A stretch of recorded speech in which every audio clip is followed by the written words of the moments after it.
After what I can only assume Ryan Reynolds thought was a triumphant appearance on Saturday Night Live's 50th anniversary, he must not have loved seeing Colin Jost come back to Saturday Night Live last night with a joke at his wife Blake Lively's expense. Blake Lively just lost it after the host of Saturday Night Live completely destroyed her and Ryan Reynolds. Zelensky was asked to leave the White House. Then he appeared on Fox News and said he thinks he can still salvage his relationship with President Trump, which is like Justin Baldoni saying, "I'd love to work with Blake again."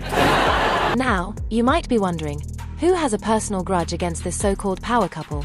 Well, let me tell you, none other than Scarlett Johansson's husband. Yes, Scarlett, the ex-wife of Ryan Reynolds. Last night on Saturday Night Live, Colin Jost came back live and clearly made a joke at Blake Lively. February 2025. SNL's 50th anniversary special. A night that was supposed to celebrate 5 decades of comedy. But instead, it became a public execution of Blake Lively's and Ryan Reynolds' reputations. You're poking fun at it. So now it's just a big joke? This whole thing's a joke? This is absolute cringeworthy and they should be ashamed. And let's be honest, this was long overdue. These two walked into the studio acting like they still had an ounce of credibility left, as if the world hadn't spent months watching their $400 million lawsuit disaster unfold like a flaming garbage truck rolling downhill. Did they rewrite the SNL scripts too? Terrible humans. Did they rewrite the SNL script too? Terrible humans. Everything was fine until Tina Fey and Amy Poehler threw Ryan a softball question. Literally the easiest one in the game. "How's it going, Ryan?" And instead of just smiling and nodding like a normal person, he smirked and dropped the dumbest, most self-sabotaging line imaginable. How's it going? Great. Why? What have you heard? And just like that, the entire room shifted. The laughs that followed? Oh, they weren't real laughs. Those were the nervous, second-hand embarrassment kind. The kind where people don't know whether to actually laugh or just pretend they didn't hear it. Steven Spielberg looked like he wanted to disappear. Amy Poehler gave a blink-and-you'll-miss-it wince. And the only person not making a sound? Blake Lively. They chose to make the butt of the joke on her, not on him. She turned to him with an expression so sharp it could cut glass. Because she knew.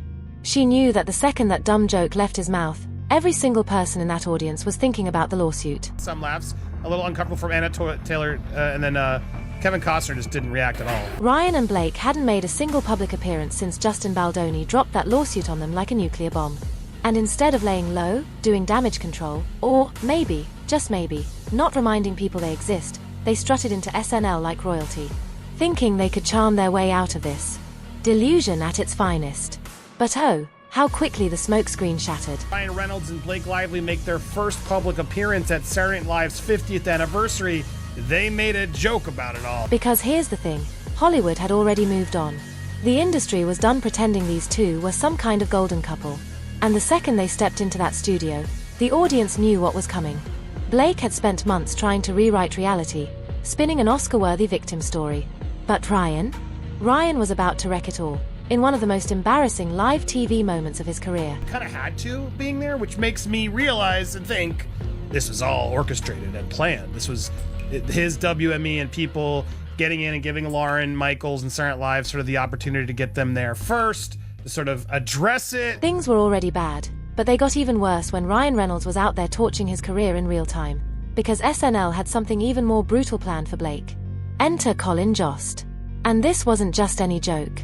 This was Scarlett Johansson's husband, a man with every reason to despise Ryan Reynolds, delivering the ultimate revenge in front of millions. His delivery? Cold, calculated, and absolutely lethal. Zelensky was asked to leave the White House. Then he appeared on Fox News and said he thinks he can still salvage his relationship with President Trump, which is like Justin Baldoni saying, "I'd love to work with Blake again." That was a death blow. Let's break it down. The joke wasn't just about Baldoni. It was about Blake. It made her the punchline. It confirmed what everyone already suspected. Hollywood wanted nothing to do with her. And you could feel it in the room. Shows SNL playing its cards of, yeah, they're clearly, they know Blake Lively is crazy. And given the appearance, she's gonna have this same reaction of, wait a second, why are you making fun of me? I thought you had our back, Saturday Night Live. What's going on? For a split second, the audience went silent. That brief hesitation before laughter, that was everyone processing just how brutal that line really was. Even Colin Jost knew what he had just done. He laughed before even finishing the sentence because he knew this joke was going to explode. And it did. That moment sealed Blake Lively's fate. Look at Colin's face! Because again, Colin is now married to Scarlett Johansson, who Ryan Reynolds allegedly, the rumors are, cheated on her with Blake Lively. Ryan thought he was being clever. He thought he was being Deadpool funny. But all he really did was set himself up for Colin Jost to land the final blow. And just like that, Blake Lively's PR house of cards collapsed. Because this wasn't just a little roast. This was a message straight from Hollywood itself. Her playing, why? Is there something wrong? Yeah, clearly, guys, the joke didn't hit. The joke didn't hit.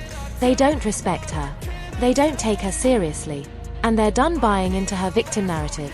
Just like that, in one disastrous night, Ryan Reynolds and Blake Lively went from Hollywood royalty to industry-wide punchlines. To be honest, and more honest, but it's nice to at least see them admit, yeah, no, Justin Baldoni's never working with Blake Lively again. And notice, this joke could have been the other way around. That's like Blake Lively saying, yeah, I want to work with Justin again. They chose to make the butt of the joke on her, not on him. For years, Blake Lively sold the world a polished, airbrushed, perfectly packaged fantasy.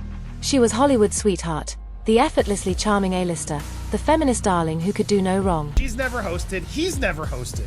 He appeared once like as a guest star, but the fact that they're there to me on this show of all shows felt very forced. But here's the thing, reality always catches up.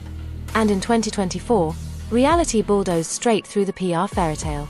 Because Hollywood finally got tired of pretending. Deadpool Wolverine? You used Deadpool Wolverine to like mock this guy in the film that your wife disagreed with and didn't get along with? It's so hard to process. And let's be real, Ryan Reynolds doesn't know how to shut up. If he had even an ounce of self-awareness, he would have let the joke die. Instead, he doubled down. Because this is the same man who thought it would be a great idea to use Deadpool and Wolverine to take petty jabs at Baldoni when the lawsuit first started. This brings us to Ryan's first major PR disaster, the Deadpool meltdown. Ryan used his nice pool character in Deadpool and Wolverine to mock Justin Baldoni. Back in December 2024, when the lawsuit was still fresh, Ryan had a choice. He could have handled things like an adult, let his overpaid lawyers do their jobs. But no. Instead, he did the most Ryan Reynolds thing possible. He turned Baldoni into a Deadpool joke. He created an entire character, Nice Pool, a soft-spoken, over-the-top feminist, a cringeworthy male ally with zero substance. There is no question that, yes, Ryan Reynolds based his Deadpool Wolverine character, Nice Pool, with the man bun, on Justin Baldoni. You didn't need to be a genius to see who he was mocking. And just to really drive the point home, he threw in a pregnancy-related jab. Because apparently, mocking Baldoni's activism on reproductive rights is peak comedy in Ryan Reynolds' brain. Lively and Ryan Reynolds have hired former CIA agents with a proven track record of lying to the public, gaslighting the public. Baldoni's team clocked it immediately. So did the public. Because nothing screams mature, responsible Hollywood star like using your $300 million superhero movie to throw a tantrum disguised as satire. And now, months later, Ryan was doing it again. Except this time, it wasn't a scripted Hollywood production. This time, it was live. In front of millions. And Blake Lively was sitting right there. Are her lawyers dumb? Like, what's happening? Why do they keep making these mistakes and fumbling the ball like that? And let's take a moment to appreciate the irony of it all. Blake spent months crafting the perfect PR sob story, painting herself as a wronged woman, fighting back against a manipulative director. She hired a former CIA fixer. She planted stories. She tried to flip the narrative. I mean, is it not a little hypocritical? Is this a bad look of her if she's trying to tell the courts that we should stop talking about this in public? And then, her own husband, the one person who was supposed to help her keep this charade together, went on live TV and turned their entire legal scandal into a joke. When the lawsuit hit, people started talking. And not just fans. Not just gossip blogs. Actual Hollywood insiders. People who had worked with her. People who had survived the nightmare of being in her orbit. And suddenly, the carefully controlled Blake Lively brand started looking a whole lot different. You're despicable and a massive hypocrite. More than 50 crew members from It Ends With Us came forward, and let's just say the reviews were not glowing. Instead of the sweet, lovable leading lady she had spent years pretending to be, they described a controlling, manipulative, power-obsessed monster who treated people like disposable props in her personal empire. Similarly rude, and I think that in her modern feminist mind, she thinks that when she's being rude, she's taking a stance for women, and she's not. Crew members were literally forbidden from making eye contact with her. Let that sink in. No eye contact. No speaking to her unless absolutely necessary. Imagine being so entitled that you think looking at you is some kind of privilege. This wasn't A-list behavior. This was dictator-level lunacy. Ironically, she's trying her hardest in that interview not to be a woman when she's asked that question, like, you can't ask me about pregnancy, you can't ask me about outfits. And then there were the journalists. 4 years, they played along, letting Blake shape whatever glossy, picture-perfect narrative she wanted. But once the lawsuit exposed the cracks, suddenly, they weren't so eager to keep up the charade. And Kirsty just wanted to ask Blake Lively a question about, first and foremost, Blake Lively was pregnant while she was filming this. So she opens up with just like a nice compliment about her cute little... And that's when Blake really started unraveling. Enter one of the biggest PR disasters of 2024, the Kirsty Flahavan interview. Now, if you thought Blake Lively was good at faking her way through interviews, this one proved otherwise. Because in July 2024, during what was supposed to be a harmless little press tour moment, Blake let her real personality slip. And the internet never forgot. First of all, Congrats on your little bump. what about my bump? You've got two nice ones. And they are kind of bumps, aren't they? Kirsty, being a normal, polite human, congratulated Blake on her pregnancy. Pretty standard. Nothing controversial. Nothing loaded. Just a simple, supportive remark. And Blake? Blake decided to turn it into a personal attack. The reporter did not have a baby bump. She wasn't pregnant. And apparently it had a history of difficulty in getting pregnant, which is why generally you just stay far away for something like that. She shot back. Congrats on yours. One tiny problem. Kirsty Flahavan wasn't pregnant. Even worse, she had publicly spoken about her struggles with infertility. And just like that, Blake Lively managed to create one of the most disgusting, heartless, and tone-deaf viral moments of the year. It's about the evidence, and Blake has provided none. No concrete evidence, just like the mountains and mountains that Elaine said during the Amber trial. No, you can't just say it happened and then we have to believe you, bro. It doesn't work. There's no trust us, bro, in this kind of situation. Because this wasn't some accidental slip-up. This wasn't a misunderstanding. This was Blake, choosing in real time to humiliate someone on camera, for no reason other than her own inflated ego. The internet exploded. Twitter, Instagram, TikTok. Every platform turned into a Blake Lively hate parade. Know that she's already kind of like, oh, why are you asking me about my bump? Like, how dare you do that? As if this woman meant any harm in it. Just like she looks cute, she has a bump. But, this was in 2016. I would say that modern feminism peaked in 2016. Like, women were just doing things, And this wasn't the usual celebrity backlash. This wasn't people getting upset over a dumb joke or a controversial tweet.